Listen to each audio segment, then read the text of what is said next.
There are more of these on the road than the Toyota Corolla, more than the Volkswagen Beetle, more in fact than the Ford Model T, the car that first put the whole world on wheels.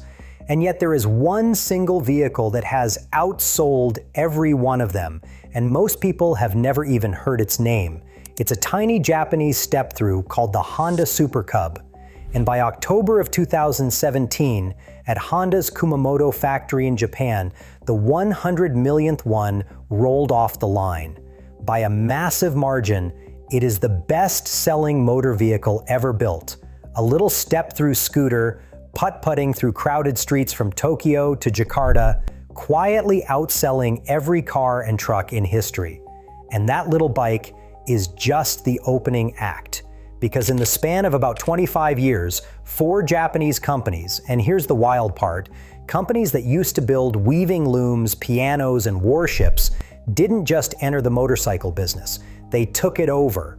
They walked into a world ruled by proud British badges, like Triumph, Norton, and BSA, and a roaring American legend called Harley-Davidson, and they dismantled all of it. The old British factories went silent. Harley nearly died. And the whole time, the people in charge had been warned this was coming. The British government even paid for a thick official report that spelled the danger out in black and white. They just didn't listen. So how did Japan build better motorcycles than everyone else? Grab a coffee, because this story is absolutely insane. To understand how Japan took over, you have to picture Japan in 1946. The country is flattened. Whole cities are rubble and ash. Barely any fuel, barely any food, almost no working transport. People are walking for hours just to buy rice or wobbling home with it stacked on worn-out bicycles. It is the least likely place on earth to build a motorcycle empire. And yet, in a tiny wooden workshop in the city of Hamamatsu, a stubborn, self-taught mechanic named Soichiro Honda is about to start one. He had no engineering degree. What he had was a pile of small war surplus engines, little motors originally built to power radios, and one very simple idea. He bolted those engines onto bicycles so people could get to the market and back without pedaling up every hill. They sold as fast as he could make them. His first real product in 1947 was a clip-on engine called the A-Type, and demand was so strong that when the surplus motors ran out, he simply started building his own. Within 2 years, the bicycle with a motor had grown into a genuine motorcycle company. And then Soichiro found the partner who would make that company dangerous. His name was Takeo Fujisawa, a sharp businessman who took over the money, the sales, and the strategy, while the founder obsessed over the machines. One man chasing the perfect engine, the other chasing the whole world. Hold on to that partnership, because it built everything that comes next. And everything that comes next starts with one bike. The idea for it took shape in 1956, when Soichiro and Fujisawa toured Europe together, the founder studying the racing scene, his partner studying the market. Fujisawa came home with a very specific vision. He didn't want a fragile scooter, and he didn't want a big machine. He wanted, almost literally, a bike so clean and simple that a soba noodle delivery man could ride it one-handed through crowded streets while balancing a tray of hot noodles in the other. Hide the engine and the wires under a cover, he told Soichiro, make it cheap and reliable, and every noodle shop in Japan will want one for deliveries. In 1958, they delivered exactly that, and called it the Super Cub. On paper, it looked humble, a 50 cubic centimeter 4-stroke engine, a step-through frame with no bar to swing your leg over, a clutch that worked itself so a beginner physically could not stall it, a big plastic leg shield to keep the road muck off your trousers with all the messy cables and hoses tucked neatly out of sight behind it. It was cheap, it sipped fuel, it almost never broke. And that last part mattered enormously because most bikes of the era leaked and rattled and demanded constant fiddling. The Super Cub just started and went. Best of all, anyone could ride it, a farmer, a noodle delivery kid, a woman in a skirt, someone who had never touched a motorcycle in their life. That was the trick the rest of the industry completely missed. Triumph and Harley were building loud, heavy machines for committed enthusiasts. Honda built a machine for everybody else, the enormous, ignored ocean of people who simply needed to get somewhere. The Super Cub didn't fight the big bikes head-on. It went around them, into wide open space that nobody was defending, and the market answered. And Fujisawa turned out to be right about those noodle shops. When Honda ran its first Super Cub ad in Japan, a gentle little story about a country boy who moves to the city to make soba, restaurants and delivery shops flooded the company with orders almost overnight. Honda sold more than 564,000 Super Cubs by 1960, 5 million by 1966. That single humble design would eventually roll past 20 million, then 50 million, and finally, that 100 million we started with. It is quite simply the most successful vehicle ever made. But cheap and practical doesn't earn respect, and Soichiro wanted respect. So in March of 1954, when his company was barely 5 years old, he did something that sounded completely insane. He stood in front of his employees and announced that Honda would enter the Isle of Man TT, the oldest, most dangerous, most prestigious motorcycle race on Earth, and win it.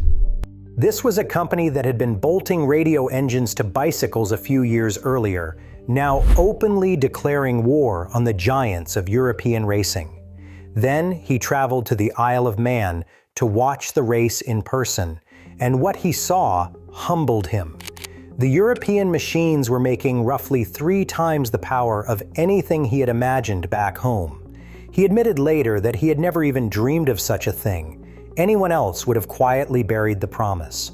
Instead, the founder flew home, and the story goes that at the airport he abandoned his own clothes to stay under the luggage limit because his suitcases were stuffed with European engine parts to study. He built a dedicated racing research center and went to work. It took 5 years.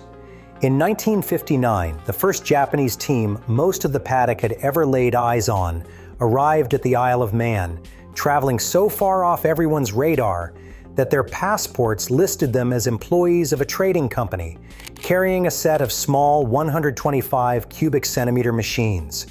They finished 6th, 7th, 8th, and 11th, and walked away with the manufacturer's team award on their very first attempt. The established European teams chuckled at the strange little bikes with their odd forks. They should not have. Just 2 years later, in 1961, Honda didn't merely win, it swept the top 5 places in both the 125 and 250 cubic centimeter classes, and a young British rider named Mike Halewood took a world championship aboard a Honda. In barely 7 years, the founder had gone from an unknown wandering the paddock in total anonymity to the most dominant force in Grand Prix racing, so dominant that by 1967, Honda simply walked away from motorcycle racing to go chase Formula One instead. The message to Britain and America could not have been clearer. These people are not a joke. While the racing team was proving Honda could build the fastest bikes in the world, Fujisawa was placing an even bigger bet with the slowest ones. In 1959, Honda opened a tiny distributor called American Honda out of a small storefront on Pico Boulevard in Los Angeles. 8 employees, a handful of bikes. Fujisawa had insisted on America over the far easier markets of Southeast Asia, with a line that became famous inside the company, that to succeed in the United States was to succeed worldwide. He reportedly told one skeptical American distributor that Honda intended to sell 7,500 motorcycles a month in a country where rivals struggled to sell that many in a year. It did not start well. In its first 6 months, American Honda sold 170 motorcycles. To put that in perspective, every imported motorcycle sold in the entire United States that year added up to only about 6,300 units. Motorcycling in America was a tiny, suspicious niche. Thanks to a rowdy biker gathering in Hollister a decade earlier, and Marlon Brando snarling through the movie The Wild One, the very word motorcycle made most Americans picture a leather-clad outlaw, not their neighbor. Nobody's mother was buying a motorcycle. For a couple of years, it genuinely looked like the skeptics had been right, and that Fujisawa's grand American gamble was going to end as a quiet, expensive failure. So Honda changed the picture entirely. In 1963, an agency called Gray Advertising brought them a slogan that had actually begun life as a class paper written by a marketing student at UCLA. 5 plain words: you meet the nicest people on a Honda. The ads didn't show outlaws or rebels. They showed clean-cut students, housewives, and businessmen in V-neck sweaters, ordinary smiling people running errands on cheerful little step-throughs. The campaign quietly told America that riding didn't make you a criminal. It made you free and friendly and maybe a little charming. Honda's goal that year was to sell 200,000 of the little bikes. It worked like nothing the industry had ever witnessed. In 1963 alone, Honda sold more than 100,000 motorcycles in the United States. The very next year, this company that had moved 170 bikes in its first 6 months controlled more than half of the entire American motorcycle market. Honda hadn't stolen Triumph's and Harley's customers. It had gone out and manufactured millions of brand new customers who had never wanted a motorcycle in their lives, and it owned nearly every one of them. This is often called the birth of lifestyle marketing, and it handed Japan a market the old guard didn't even know existed. And that was the truly dangerous part. Honda hadn't just sold a lot of bikes. It had built an entire American sales network, trained a generation of dealers, and rewired how ordinary people felt about 2 wheels. When the other Japanese companies came knocking a few years later, they didn't have to fight through the front door. Honda had already kicked it wide open, and they simply walked in behind it. And here is where a single success story turns into a full-blown invasion. Because Honda was not alone. 3 more Japanese companies were coming, and every last one of them had wandered in from a completely unrelated industry. Start with Yamaha. Before it built a single motorcycle, Yamaha built musical instruments, reed organs and pianos, stretching all the way back to a craftsman named Torakusu Yamaha in the 1880s. That is the reason the Yamaha badge, to this day, is 3 interlocking tuning forks. In 1955, this piano company rolled out its very first motorcycle, the YA1, nicknamed the Red Dragonfly, closely modeled on a German design that had been stripped of its patents as war reparations. And almost immediately, the piano company started winning with it, taking podiums at Japan's grueling Mount Fuji hill climb, and even shipping bikes across the Pacific to race in California. Then there's Suzuki. Suzuki began in 1909 as Suzuki Loom Works, a maker of weaving machines for Japan's booming silk industry, founded by Michio Suzuki. For decades, it built looms, not engines. But when the cotton market collapsed in the early 1950s, the loom company needed a new future.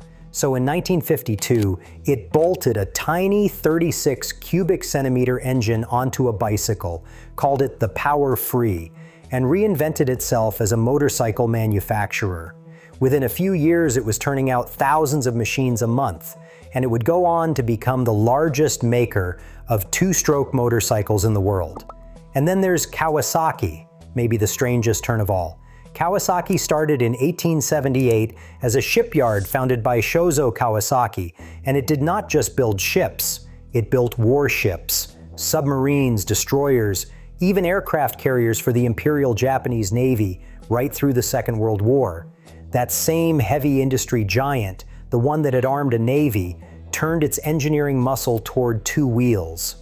In 1960, it absorbed a struggling bike maker called Meguro, a company whose Big 500 was itself closely modeled on a British BSA.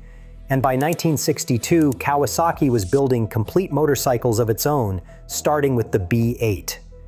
And there's a genuine irony in that. A Japanese warship builder cut its motorcycle teeth on a copy of a British bike, then helped bury the British industry a decade later. Sit with that lineup for a second. Looms, pianos, warships.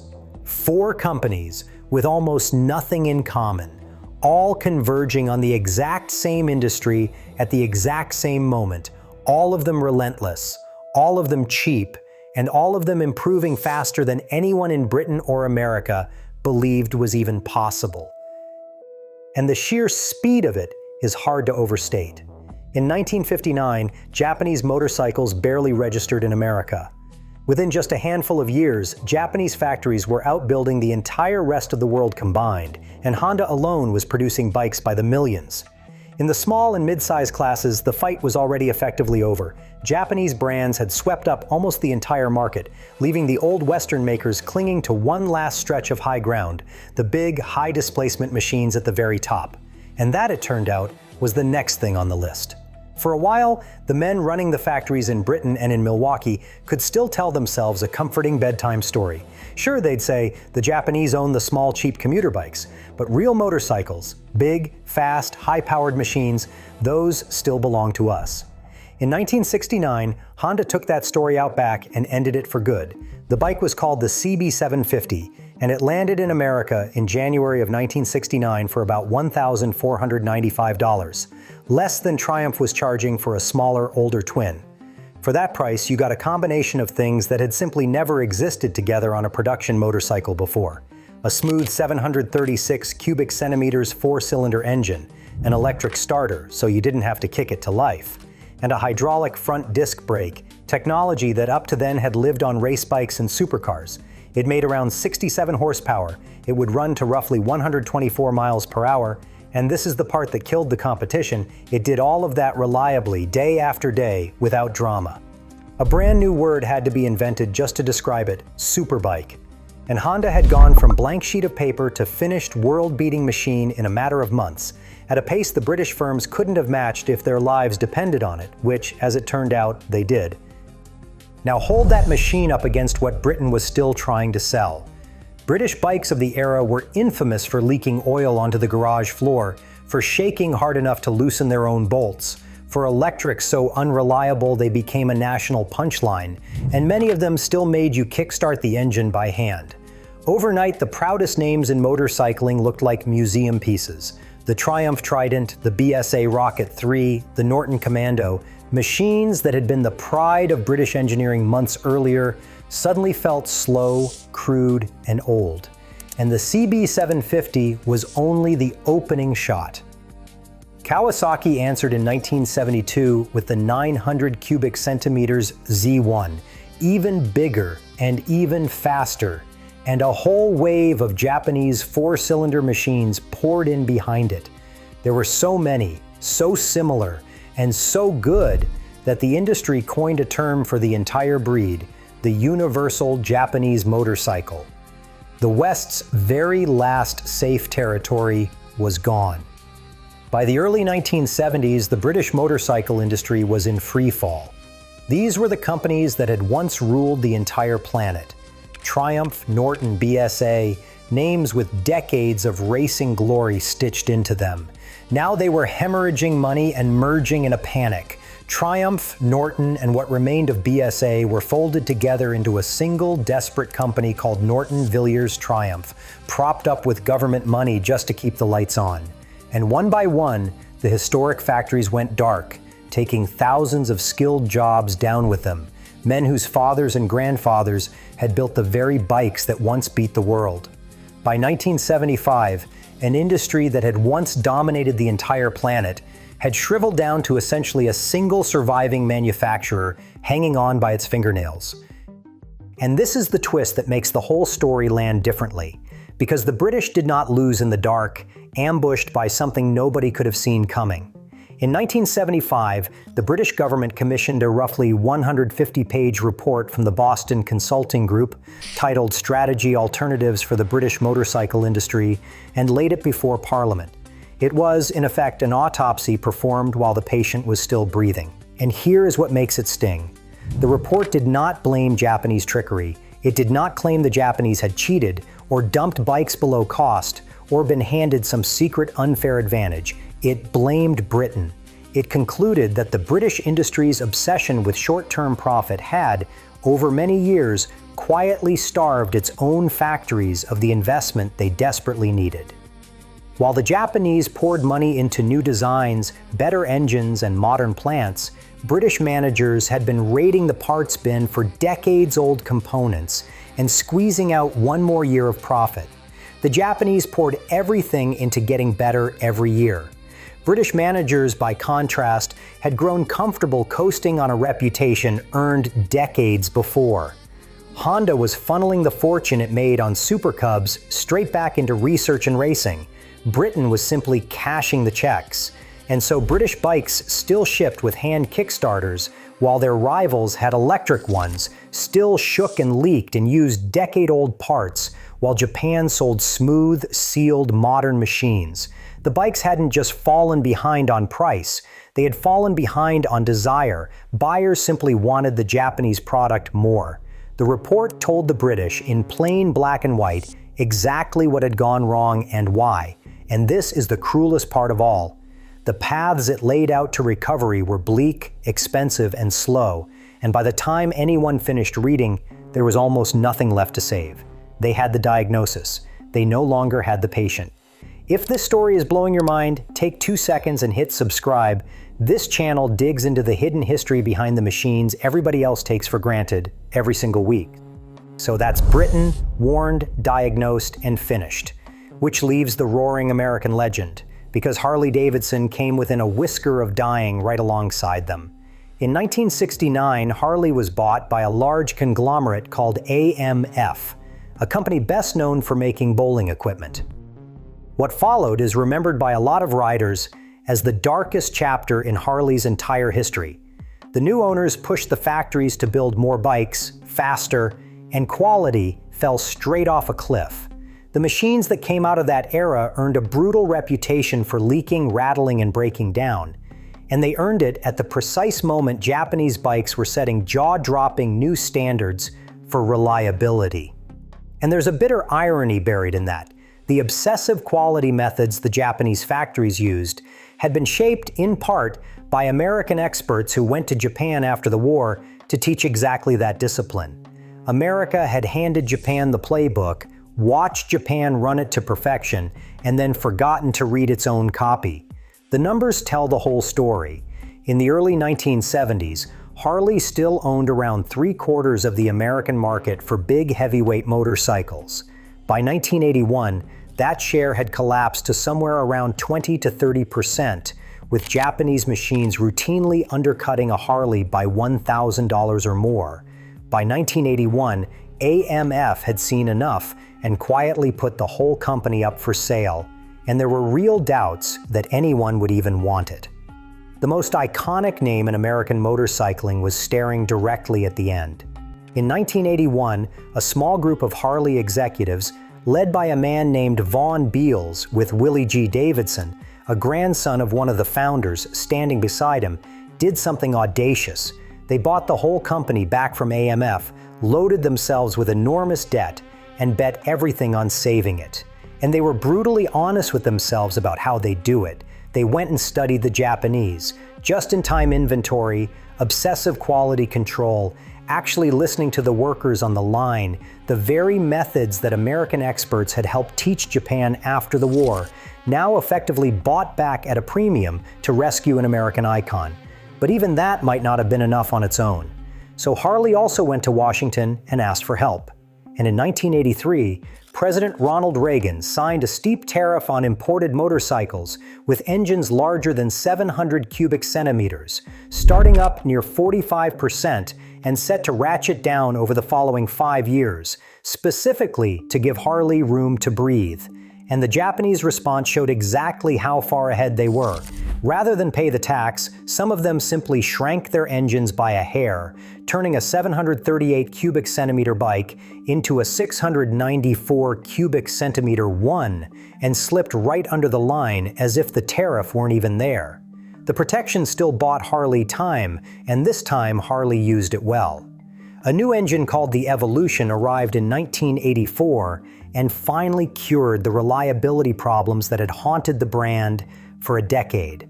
Sales climbed. And then came the moment that tells you just how far the company had come back. In 1987, Harley did something almost unheard of in American business. It went to the government and asked for its own tariff protection to be removed early. It no longer needed the help to compete, its chairman said. Reagan lifted the tariff that October, a full year ahead of schedule. Harley survived. It recovered. It became the comeback story it's rightly proud of today. But let's be honest about what that comeback actually was. The last American motorcycle company left standing needed government protection to survive the exact competition a report had warned the whole industry about years earlier. Which raises the obvious question. If the recipe was right there in the open, and by the 1970s it absolutely was, why couldn't the West simply copy it? Part of the answer is that the machine Japan built is easy to describe and brutally hard to run. It takes years of patient reinvestment before it pays a cent, and the British and American firms were wired to do the opposite. Take the profit now, pay the dividend now, cut the cost now. Their factories were older, their labor relations were tense, and their leaders had spent decades being told they were the best in the world, which is a very hard thing to stop believing until it's too late. By the time they truly accepted the threat was real, the Japanese were already a full generation of engineering ahead, and chasing down a rival who is already ahead of you and still pulling away is a very different job from starting the race level. So, how did Japan build better motorcycles than everyone else? Not by luck, not just by being cheap. They ran a machine the West never managed to match. Sell simple, reliable bikes to millions of ordinary people. Use that enormous volume to drive costs down and quality up at the same time. Then pour the profits straight back into engineering and racing and do the whole thing again and again, a little faster every single cycle. You can actually watch that flywheel spin right through this story. The Super Cub's millions paid for the racing program. The racing program built the engineering muscle that produced the CB750. The CB750's profits funded the next machine, and the next, each one landing before the competition had finished copying the last. Honda proved it could build the friendliest bike on earth and the fastest bike on earth at the very same time, and the other three came storming right behind it. The West had the same tools, the same customers, and in Britain's case, a literal instruction manual telling them precisely what was going wrong. They just never ran the machine. Step back and take in the whole 25 years. A country that in 1946 could barely feed itself had, inside a single generation, taken an industry the West invented and made it completely their own, shutting the British factories for good and forcing the last American survivor to go begging for a tariff just to stay alive. 4 different companies out of 4 unrelated industries pulling off the same takeover at the same time is simply not what luck looks like. It was a method run relentlessly for decades by people who had every reason on earth to fail and refuse to. And all of it traces back to that little step through we started with. The humble Super Cub, the best-selling vehicle in human history, and the quiet opening act of the greatest industrial takeover the motorcycle world has ever seen. A 50 cubic centimeter step-through, designed so a delivery boy could ride it one-handed with a tray of noodles balanced in the other, quietly set the whole thing in motion. So the next time you hear somebody say the Japanese just got lucky, or that they only ever won on price, you'll know exactly how wrong they are, and exactly how it really happened. And if you want to see how one of these same companies nearly destroyed itself from the inside just a decade later, that story is right here, and honestly, it might be even wilder than this one.